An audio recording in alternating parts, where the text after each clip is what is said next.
Two things. Before I get to either of those, I just want to say thanks everybody for joining us on the Solid Streets After Dark, because I didn't do an intro to this show last time, and I'm going to do it this time. So here we are. It's Patreon exclusive. Yeah, we could do whatever we want because this shit ain't... Ooh, yeah. It'll be on YouTube eventually, but who cares? That's fine. What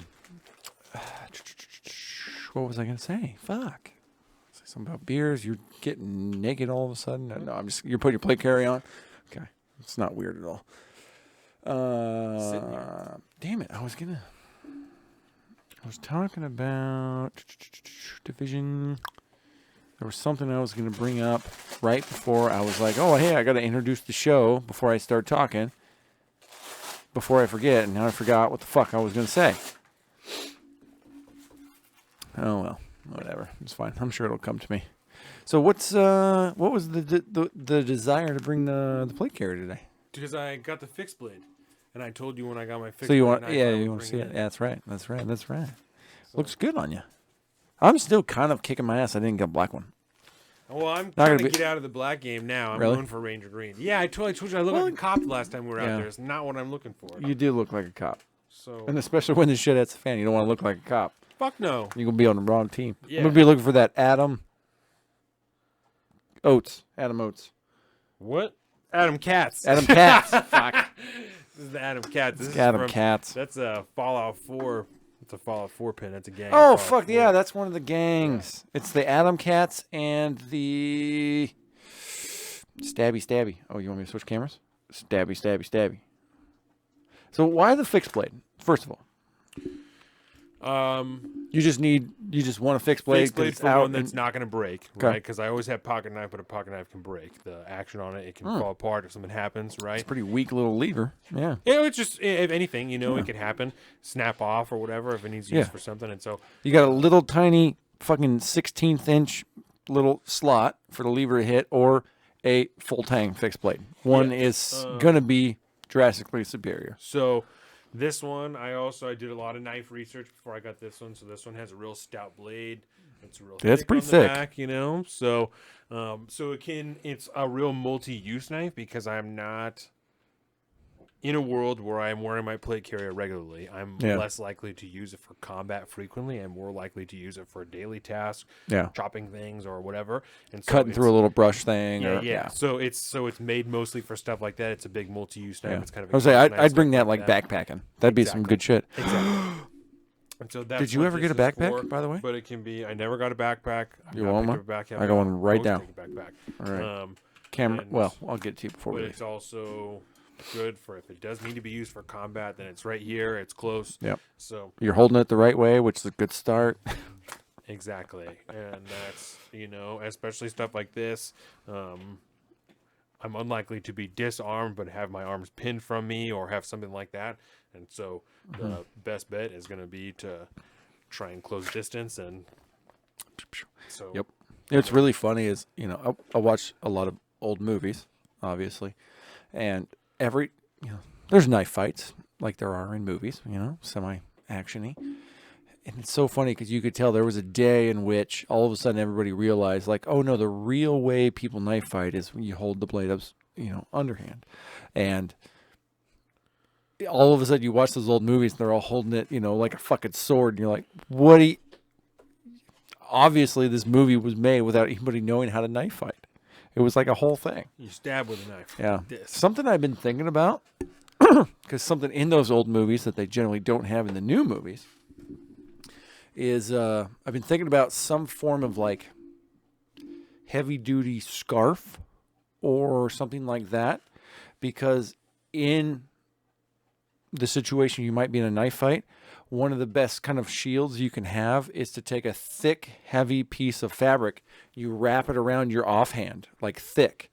And so if slashing, you can knock out like that. It's a good little soft piece of armor. So I've been thinking about some kind of neck apparel or something like that to keep at the ready. I don't know. Make those. What the fuck are those called? The shit that they used to wear in the Middle East. Word. Whatever the fuck those are called. I got a few of them in my Amazon cart. I don't know what they're called, but I just wonder if the material on those is fucking thick enough to actually mean shit. But I guess none is better than, or some is better than none, right? Yeah, that's what you got an IFAC for. Yeah. Tape your hand up. You're right. Yeah, exactly. That's true. You got a time clock. Better than dying, you know what I'm saying? Yeah, that's a good point. Kind of how I think of it. And it might fuck you up a little bit, but you won't be dead. You won't be dead. You won't die. Speaking Can of you speaking stop yourself from dying? Yes, Probably. That's what matters. yeah, exactly. I'm more likely to stop myself from dying. Yeah, especially when you think I'll about take it. wounds you're gonna get on an arm like I'll that. take it. Yeah, it's fine. You Yeah. know, it's definitely gonna suck. It's not gonna gonna suck. not suck. It's But definitely gonna suck. I'm not gonna die. I'm not gonna die. Dying would suck way worse. It would suck that, way worse until you're dead, and then it wouldn't really matter. Then it'd be alright. You know? That's what I- Arguably, less worse. maybe better. Time frame wise. So anyway, speaking of that, let me ask you about the people's votes. Okay. Oh no, I remember. Okay, I wrote this down because you said you Oh, want to talk about it, right? You got a question? Okay. People's votes don't matter if you don't know what you're Oh! doing. Yeah. Okay. So Yes. fucking stupid people voting.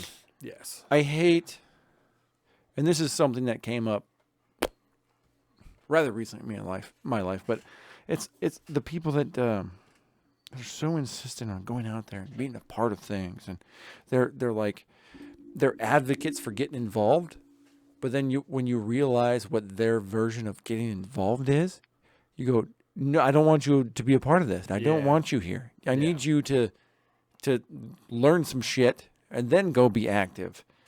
I often joked around about some form of a like a litmus test. test. Yeah. You should Yeah. you should be civically minded before you go do your civic duty. So let me read this to you, right? Read I it wrote out. down here. I believe people have the right to vote because I believe that everyone has the right to express their opinion, right? But I'm struggling to maintain that everybody should have any say in all subjects. I don't know how it would be fair, so I don't know who would decide or how it will be done, but I am really struggling with the potential of having my rights stripped away because people who don't understand them don't want to preserve them, right? Yeah. Which I think speaks to what you're talking about. That's exactly what I was saying, except way smarter. Right. Having it stripped away by people who don't know and politicians who don't care. Yes. Right. Yeah. And so like I said, I don't know how you could do it fairly, because I believe everyone has the right to vote because everyone has the right to voice their opinion. But I don't know how it would be done fairly. I don't know how you could do it and who would decide. But I don't think that people who don't know should be deciding what we do with guns. Yep. If you don't know the difference, we shouldn't even be talking about this with you. Yep. And that's not because everyone should be excluded from a conversation, but if you don't know what you're talking about, you should really shut the fuck up. You really should not be talking because you don't know what you're talking about, right? And we said it all through the fucking COVID and everything, right? We're Yeah. not doctors. We don't know what we're talking about, And let's but say this is what instead we of do shut know. the fuck up, quit telling people what to do and what to think. Feel free to ask questions. Be non-specific. Don't act like you know what you're talking about when you don't know what the fuck you're talking about. Quit trying to When craft nobody legislation. knows what we're talking about, everybody should be curious and be asking questions. There should be no, early on in pandemic, it was nobody could say shit. Nowadays, it's weird.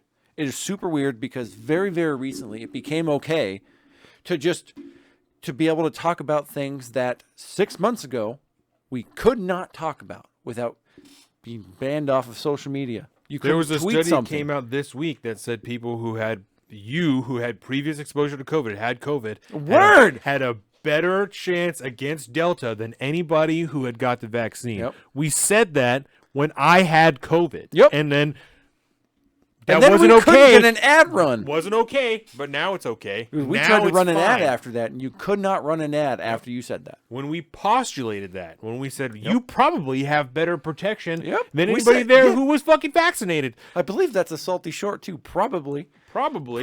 Yep. But here we are. Now it's guaranteed. It's scientifically proven. But Now. So now it's okay to say Yeah. that. It wasn't at the time. Yep. Now it is. And I will say this on the statistics and the studies they're using to justify it now are the same exact ones that we referred to. The same exact ones. But now it's okay to talk about. Now it's okay. It's upsetting. Yeah. It's very upsetting, but it's also very freeing because it is something now. You're like, oh, sweet, now I can talk about this. Okay, cool. So Okay, let me get it. ask you this. Yes. Right?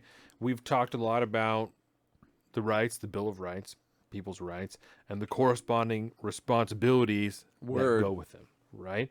So let me ask you this. Is it an abdication of responsibility to not inform yourself on politicians and on ballot measures, right? And I would say, before you answer, I would say yes. And to reference Jordan Peterson, right, when we went to see him, he said, we can quote him, right? Opportunity June presents 21st, itself. by the way. I got a reminder on my phone. There you go. My phone this morning, I opened it up. It just gives me random memories, and it was JBP from the time we went and saw him. So when we were there, one of the things that he said, opportunity presents itself when responsibility is abdicated, Yes. right? So I would argue not only, yes, is it an abdication of responsibility, but when that happens, that abdication has provided the opportunity for exploitation Yes. for people who Malfeasance. want it. Yep. For people who want it, Yes. right? Because people have chosen to abdicate their responsibility of informing themselves. People have taken that opportunity to, voter misinformation, to scare the shit out of people, right? To say and do whatever they want to misrepresent things, to take a statistic, change the wording in it, and then use it in your legislation and say, this is what they said. Yep. You know, Bro, If you I have don't- not seen you that heated. if you in a don't want to minute, by the take way. a few minutes to find out whether or not we're telling the truth, that this is really what the statistic says, then, well, I guess that's on you, isn't it? Because we have the right to free speech and we can write whatever we want in here and we're fallible, so it's okay. Yep. And if you don't take the time, then that's on you.